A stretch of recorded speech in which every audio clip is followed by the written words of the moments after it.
मित्रांनो, दुग्ध व्यवसायात श्रीमंत तो होत नाही ज्याच्याकडे सर्वात जास्त गायी आहेत. श्रीमंत तो होतो जो प्रत्येक रुपयाचा हिशोब ठेवतो.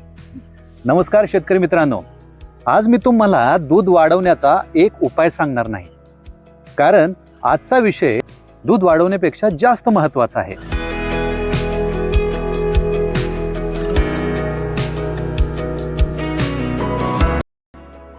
अनेक शेतकरी सकाळपासून संध्याकाळपर्यंत कष्ट करतात, गाय वाढवतात, जास्त दूध काढतात, पण महिन्याच्या शेवटी बँक खात्यात पैसे राहत नाहीत.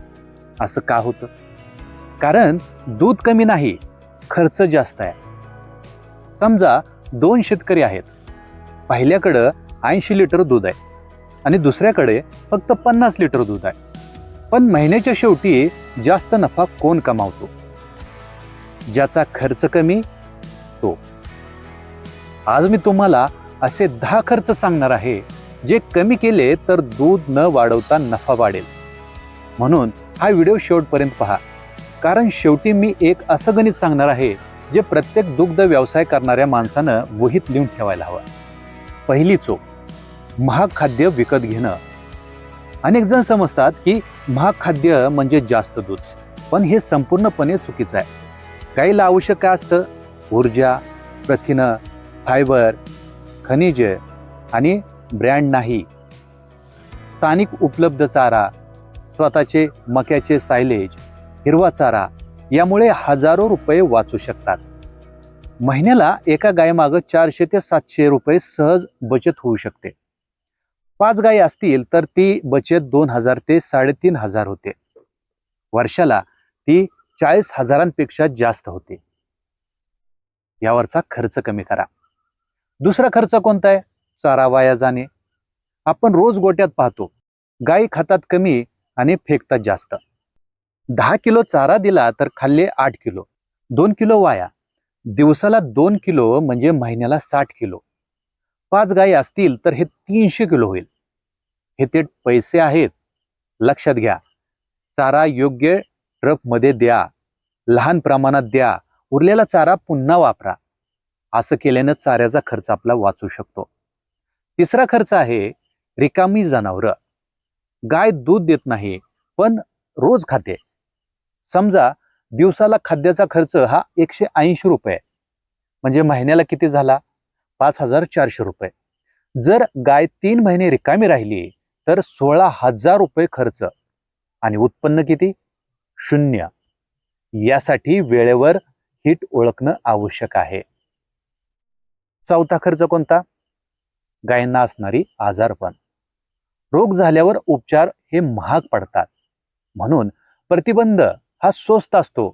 लसीकरण असेल, जंतनाशक असेल, स्वच्छ पाणी देणं असेल, गोठा स्वच्छ ठेवणं असेल, यामुळे हजारो रुपये आपले वाचतात. पण आपण या सगळ्या गोष्टींकडे दुर्लक्ष करतो.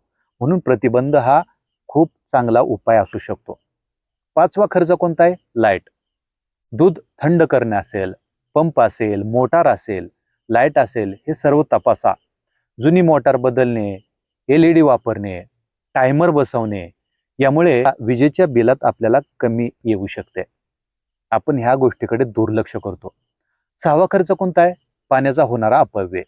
गाईला पाणी आवश्यक आहे, पण गळतीची टाकी, गळणारे नळ, ओव्हरफ्लो, हे सगळे खर्च आहेत. हे आपण लक्ष देत नाही. हा खर्च आपल्याला टाळायला पाहिजे. 7वा खर्च कोणता आहे? दुधातील फॅट आणि SNF कमी असणं. अनेकांना वाटतं फक्त लिटर महत्वाचे आहे. नाही, फॅट वाढली तर दर वाढतो. म्हणून संतुलित आहार गायींसाठी द्या. या संतुलित आहाराने संपूर्ण तक्रारी आपल्या बंद होतील. 8वा खर्च कोणता आहे? हिशोब न ठेवणं. सर्वात मोठी चूक आहे. आज किती खर्च आहे, आज किती दूध आहे, आज किती नफा आपल्याला मिळाला, हे आपल्याला माहीतच नसतं. दररोज वहीत लिहा, म्हणजे आपल्याला त्या सगळ्या गोष्टी समजून जातील. 9वा खर्च कुठला आहे? अनावश्यक कर्ज.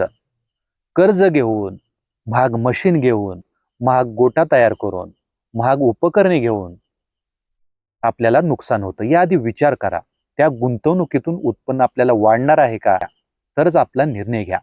आणि 10वा खर्च, दूध वाढवण्याच्या मागे धावणं.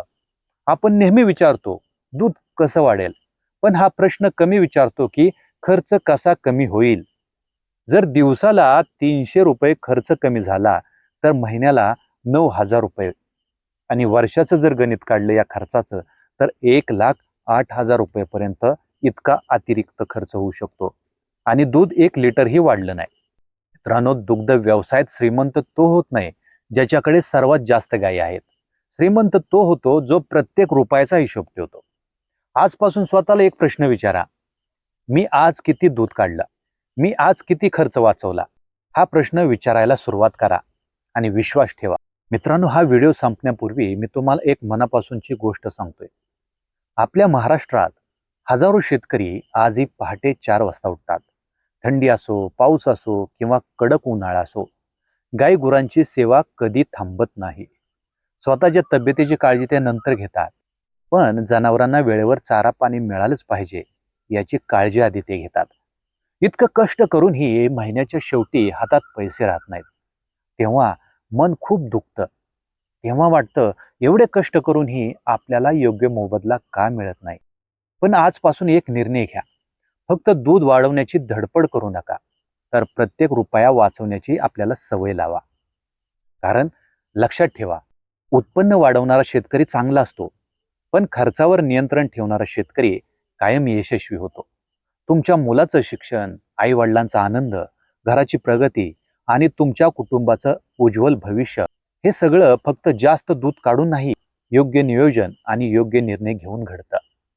माझी तुम्हा सर्वांना एकच विनंती आहे, आज रात्री फक्त 10 मिनिटे काढा, एक वही घ्या आणि लिहा, माझ्या गोठ्यात असा कोणता खर्च आहे जो उद्यापासून मी कमी करू शकतो.